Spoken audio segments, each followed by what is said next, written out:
huge. Like, I mean, if we just count all the forms of the present tense, they come out like what, 6 and 6, 12. So we have several dozens just for the present tense, right? We have 48 forms for the present tense, at least. And then so we come with several hundred forms. That's a paradigm. Like counting all the forms is kind of boring. We want to know what these forms are about.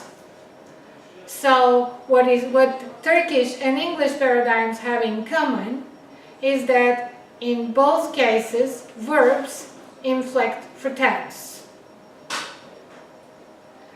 And English will claim that they have like some kind of remnant of a personal inflection because of the S of the third person singular, but that's the only personal inflection English does have. Turkish, on the other hand, has full set of a person number inflection. Right. But the common feature is person and number. Then something that English totally doesn't have is evidentiality, which Turkish has. Another thing that makes a difference between English and Turkish paradigms, when we're talking verbs, is that English doesn't have a morphological negation, whereas Turkish does. Okay. Finiteness is not as clearly distinguished in English, it is very clearly distinguished in Turkish.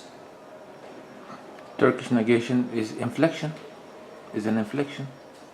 This is, yeah, in this framework, in this view where you see inflection as something bound, and that it appears unhampered, without restrictions on all verbs, then it is inflection. And because this is our see, this is what I'm saying, we're working with criteria. The criterion for inflection is, like one of the basic ones, is it general? Does it apply to all or nearly all members of one class? Is it bound? It has to be bounded. If it's not bound, you're not talking about inflection. So negation fulfills all of these, it meets all of these criteria. It is abstract, general, it applies to all verbs, no restrictions, except var. And it is bound. So that negative is inflection on those counts. In that case, infinitive also yes. inflection. Yeah, I included it in inflection under finiteness. Yes. And this is what I just said, that in Turkish, finiteness is an inflectional category, where in English it is not so clear, because we don't have any morphological means to signal a non-finite form. If we may count the ing forms, maybe, if we really want to. I will summarize all of these criteria, but what makes, when I'm coming into that, what makes a process to look like inflection, what makes it look like a derivation. Let me just say a few things about what is a derivation. Been talking about inflectional processes so far.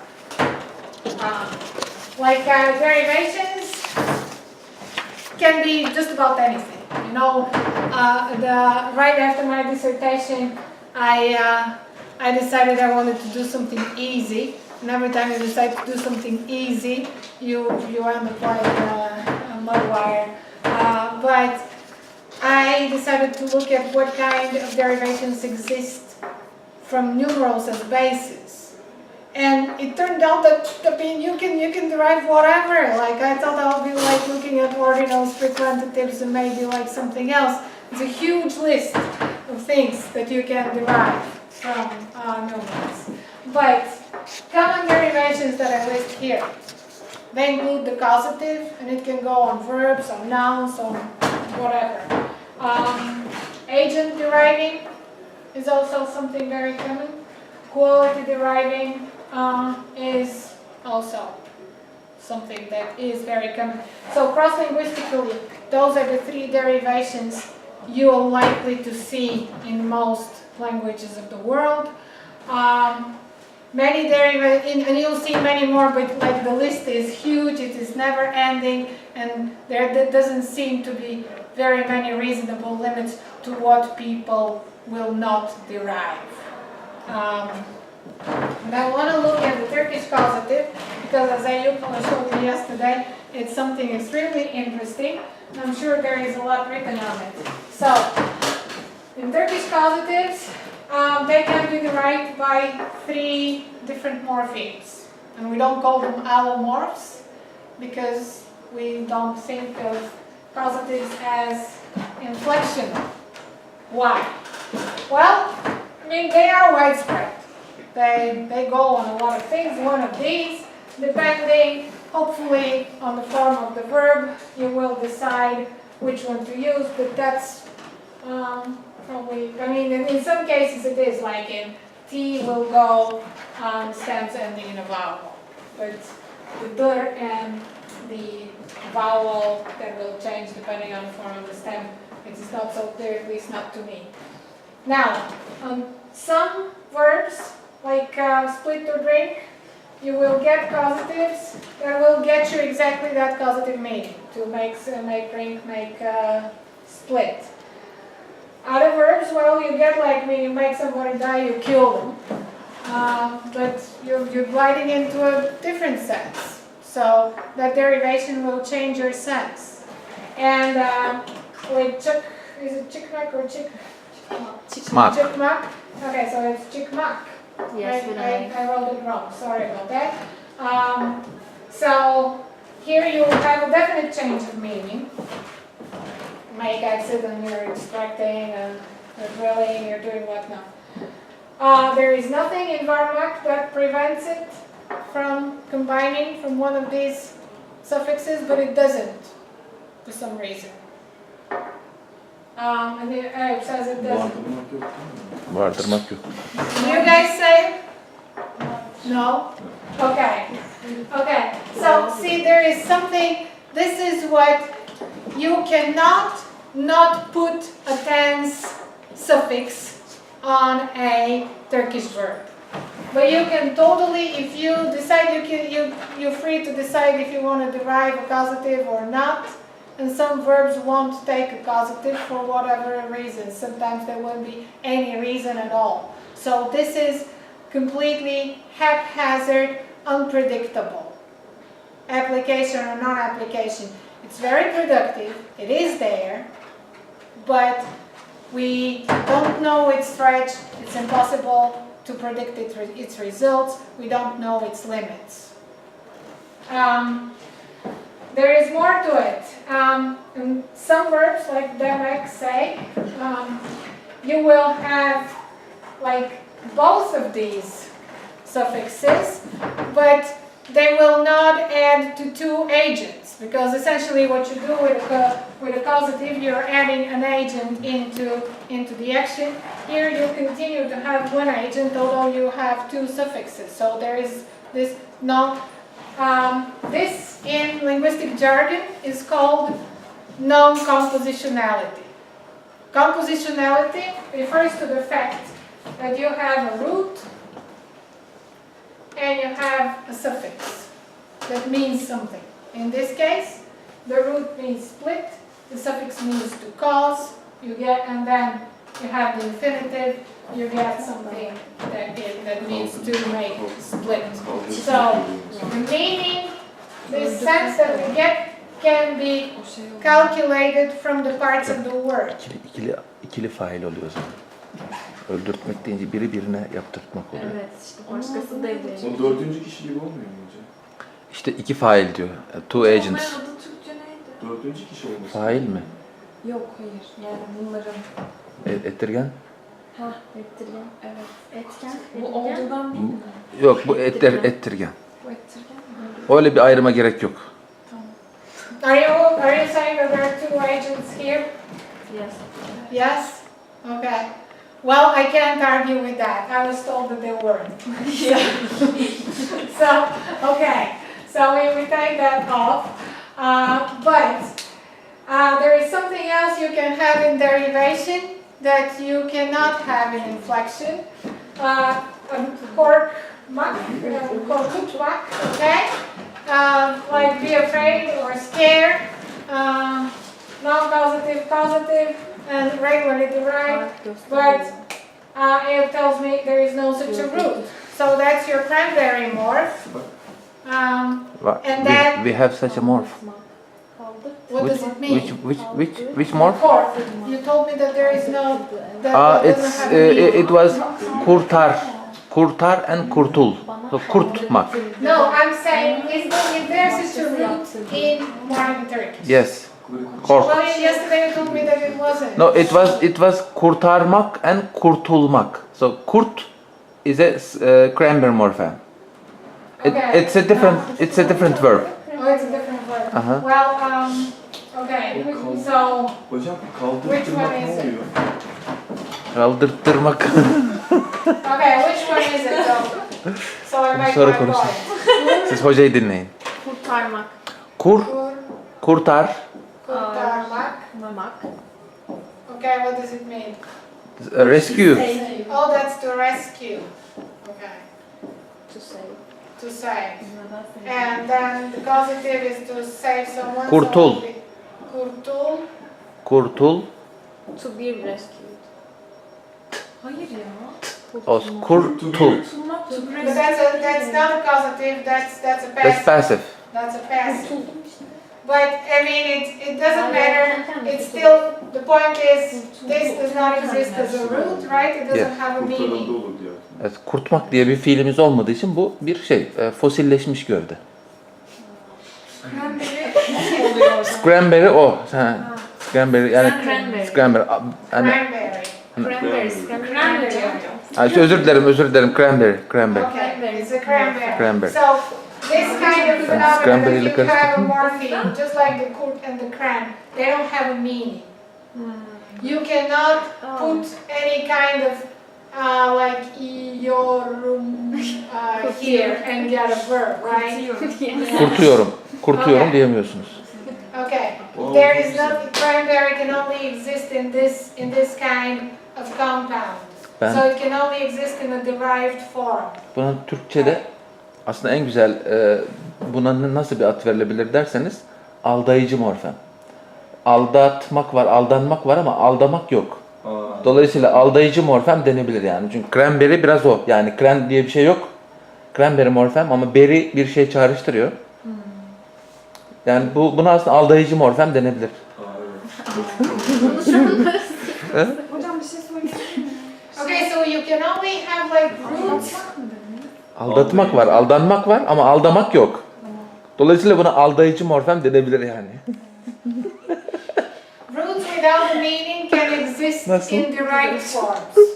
You identify them as the roots because everything else in the form can be identified as a derivational morpheme. It does occur elsewhere in exactly this form and exactly this function. But the Sırılsıklam da root kısıklam da itself böyle. only exists here. And the name comes from this compound, so it's a cranberry. In Turkish, your cranberry is kurt. So we can call it, I mean, in Turkish you can just grab the cranberry if you want, like, if you want your Turkish term for that. This is a kurt morph. In Sweden, they like to translate all English terms in Swedish, and some of them are successful. Others are like completely ridiculous. But we don't want English to take like our Swedish as an academic language. So here you have an opportunity like to create your own terminology. There you go. I have a good idea for Turkish equivalent of cranberry morphem. I will talk. Okay, well, you can say it now. Okay, so I chose causative derivation in Turkish because it has a lot of the features that characterize what a derivational process is. It is something that is fairly specific, but it can also go and cover a lot of words. At the same time, it will unpredictably not cover words that you expect to cover. It will also produce results that you don't expect it to produce. Okay. And I didn't mention that, okay, here you don't derive a causative from C, you use the verb show instead, and that is also very common to have lexical causative, and that will be exactly verbs like see and some others. Now, affix ordering in any kind of derived or inflected form is very important and has a great many implications. So if we look at some Turkish forms, you'll have the root, the causative will be next to the root, then you'll have like some epenthetic vowel, then you will get the person number tense suffix. And again, when We should divide your and your and should be divided. divided. Okay. How? Tense Umda kişi. Ters peki neyse artık hangi gün? Tarz önce. Neydi o? Your Okay. is a present suffix. Is first person. It's not progressive, it's present. It's It can be labeled as progressive. Progressive. Okay.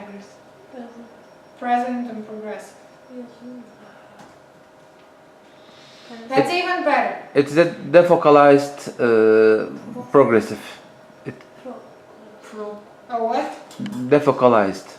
It's a grammaticalized. Yes, more grammaticalized. Okay.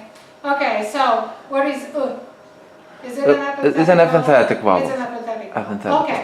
Well, it's even better. Anlamsız ünlü. Araya koymak zorundayız. Kaynaştırma. Kaynaştırma. Ama onlar öyle değil mi? Kaynaştırma YŞS gibi falan ama aslında sadece Y'dir. Kaynaştırma bir şey oluyor işte. Kaynaştırmanın şeyi Yani buna yardımcı ses diyoruz biz. Üst. Nereden Okay. gelmiş oraya? Is the third one right? Gramatikalizasyonda bahsederiz. Doğru mu? Hangisi? Sonuncusu. Koparmış. T.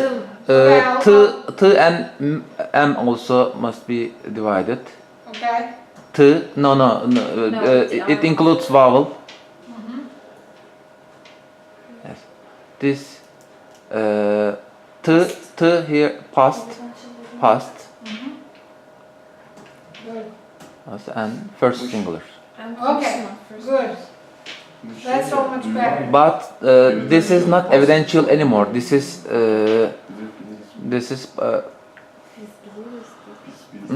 This construction mıştı is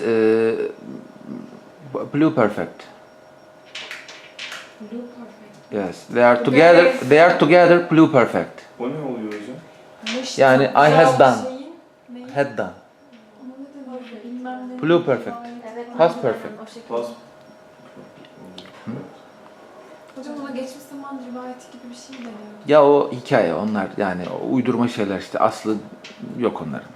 Ama bitişik mi yapacağız? Yalan öğrenmişti ayrı olmayacak. Okay. If you had the evidential, where would it be? So it's not evidential anymore in this construction. You do have evidential. Yeah, we have Yeah. So where would it be? koparmışım.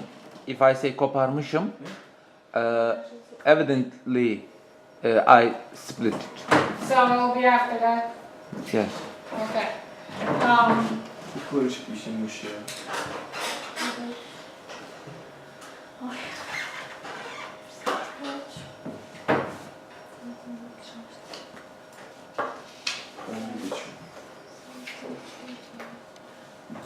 Alright, so what we need to know, now that we've lost it right, is that the causative is right next to the stem. And then it's followed by the tense suffix, and then by the person and number, further away from the stem. So again, causative is always here, the negation follows it, and tense and present come last. And that's like, that doesn't change throughout the Turkish paradigm. I will show you in later examples that this is the case for other languages as well. What is significant to note is that the derivational suffix is closest to the stem. Evet. And the derivational suffix is the one that has the most impact on changing the meaning of that stem. I mean, it's a rather dramatic change, like you add like somebody into the action. Some other suffixes will do something else. So what John Beide proposed in 85 was this relevance hierarchy, where she ordered the verb categories depending on how much they affect the stem in terms of semantics.